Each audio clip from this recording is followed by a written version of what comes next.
All right, today, guys, we're going to change the cam follower on my 2013 Volkswagen Golf R. I am almost at 290,000 miles on this car, and this is actually my first time doing this myself. But I've watched enough YouTube videos because I'm a millennial. I'm not a millennial, by the way. But the only problem is I don't know how to take off these clips and stuff like that, so I'm gonna have to figure all this out by myself.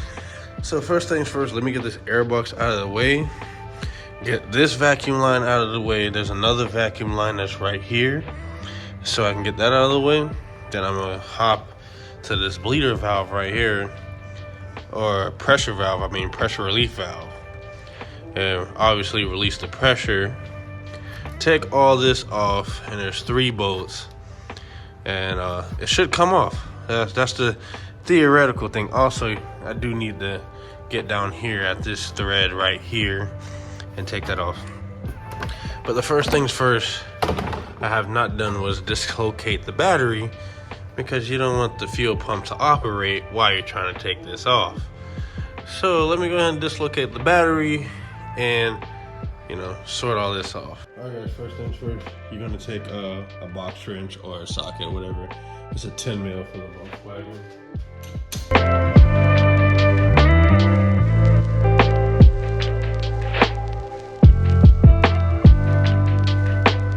All right, so the next thing I'm gonna do here is take off this mass influence sensor. See, get a pair of like vice grips or something, or whatever tool you need to do to get the clamp off. You know, this is an aftermarket setup here. This is not the stock airbox, obviously, but same applies. If you have the stock airbox, get the stock airbox off. But I think I got the wrong tool for the job here.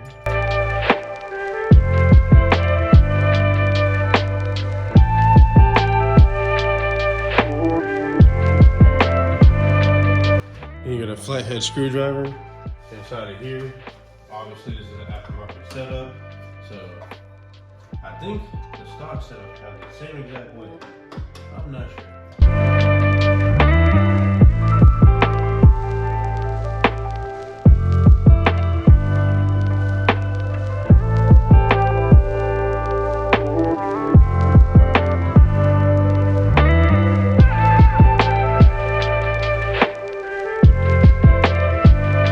All right, guys, so you're gonna move this out of the way. You can get a pair of vice grips on here, and I got my light set up here so you guys can actually see, because I'm doing this in the dark.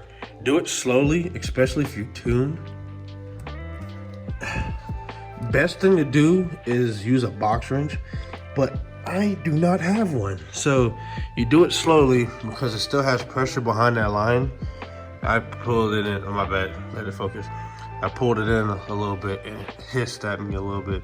So just take your time with that. It still has pressure in the line. And I'm gonna get it off real quick.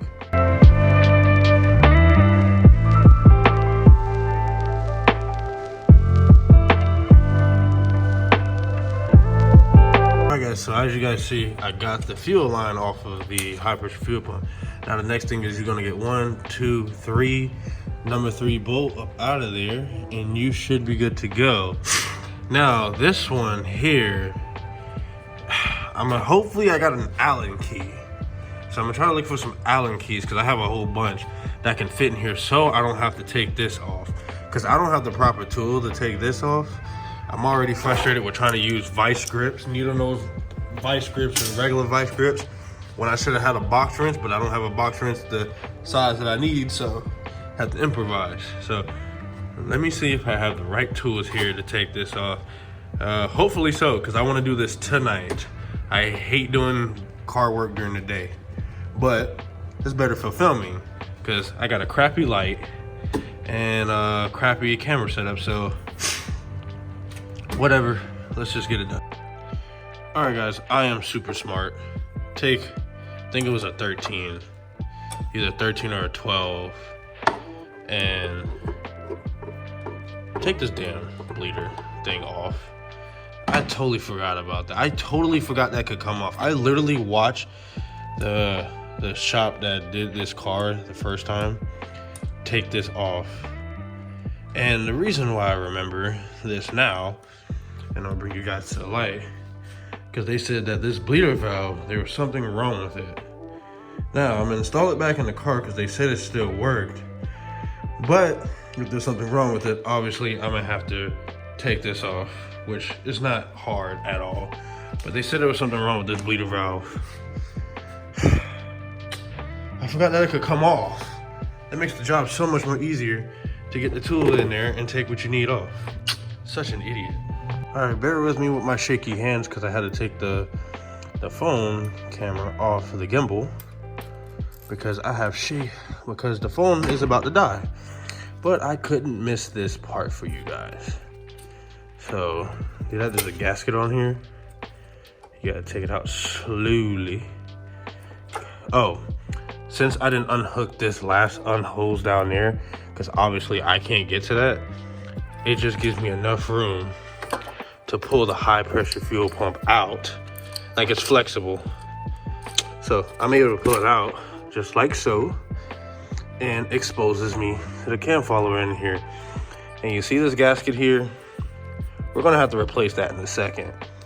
But while you're here, you should inspect your high pressure fuel pump. Make sure that it's not cooked. This has been on the car, I don't even know how long. I think this is the original one. So I'm kind of scared, but at the same time, I'm kind of scared of what that cam follower looks like because, baby. All right, so as you guys see, I pulled it out and I'm a little bit disappointed because I'm having problems with the car. And I was really hoping it was the cam follower. And the only way to check if it was the cam follower is to take it out. I was expecting this to be destroyed. It looks almost new.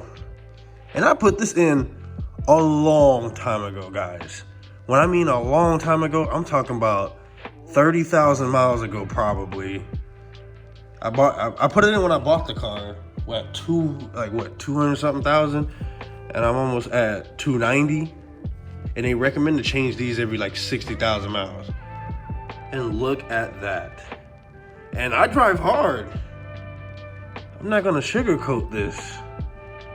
I'm honestly surprised. I'm not throwing that back in there. Obviously, I done did all this work, but wow, that's crazy. All right, so I washed my hand a little bit. And if you guys see the new one, that's the new one. But that's separate from the old one. It looks the same. But since I already paid the money and I wasn't gonna take this apart without changing it, just put that bad boy right back on in there. Put that right back on in there. I'm gonna go ahead and change this gasket here. There's a gasket right here. I'm gonna go ahead and change that gasket here off camera. And basically you just reverse everything that you did.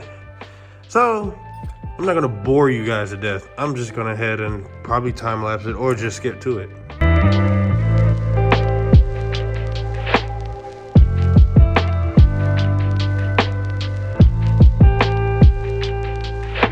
Alrighty, so I got one of my assistants here. Alright. Wow, cranked up right away. Look at me. Yeah, I did that. Yo, do I look as stressed out and on the camera as I feel like right now? My hair looks like a mess and I was stressed. So the whole point of me doing this was, for one, I wanted to know how to do it. I can't believe I spent $300 for somebody to do that. It didn't even take me that long. Two, under full load, the car starts jumping. It starts misfiring under full load. So I checked the cam follower. Now, due that I changed it, if nothing changes, then I'm kind of screwed because I think either the high pressure fuel pump is starting to go out or I have a bigger issue. But for the most part, with the crazy looking hair and the exhausted face that's been up since like 6 this morning, or actually 5 this morning, and it's almost 12, I'm gonna clean up a bit, make myself look presentable just in case I get pulled over by a cop, and let's go for a test drive. yeah, let's do that. Alright guys, I let the car warm up a bit. It drives normal. I drove around the neighborhood so I could warm up. Yeah, so there's two things that I'm trying to avoid here. Possibly blowing up the car and getting a ticket. I don't know which one's worse. Alright. The evap system needs to be replaced, which will be in a future video. But right now, we're going to do a 0 to 60. Don't like it.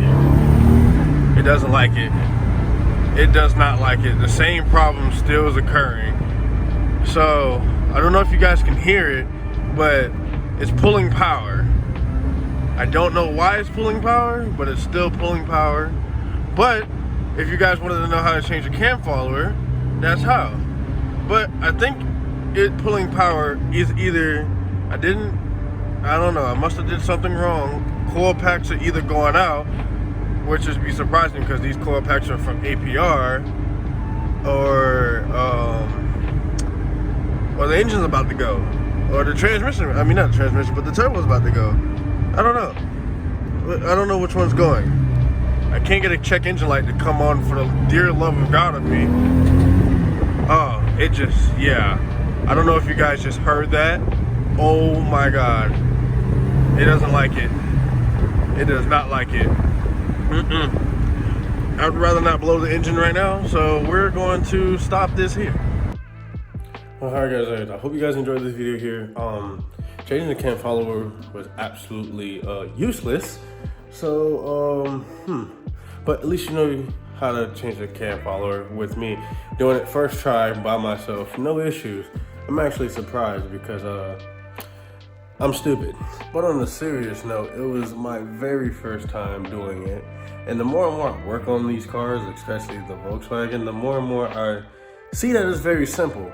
And I don't understand why the repair cost is what it is when it's so simple to work on. It's super easy. Like $300 for just that cam follower is insane. And with that being said, I will be doing more major repairs on that car by myself. And I will show you guys while I do it, because why not? I mean, I'm already doing it anyway. So, yeah, I just can't believe that I paid $300. I'm still not gonna get over that. $300 for that. That was super easy. $300. I could have done with 300 bucks. The part itself was only like $38 for the whole kit. Well, let's see if I'm gonna have to change the high pressure fuel pump or the car's cooked. I think it's the high pressure fuel pump, but I'm not really sure. I'm new to the Volkswagen game. So if you think you know what it is, let me know in the comment section below. When you go like hard on the throttle, it literally sounds like it's knocking, but it drives perfectly fine otherwise. But it sounds like from the left side of the engine where the high pressure fuel pump is, that it's knocking. So I'm really hoping that's what it is. If that's what it is, thank Lord. If the engine is starting to go, I'm gonna cry. Because I really wanted to get it to that 300,000 mile mark on the original motor, which I'm close to doing. If you want to see me do more of this, like, subscribe, share with all your friends, and I'll see you guys in another video.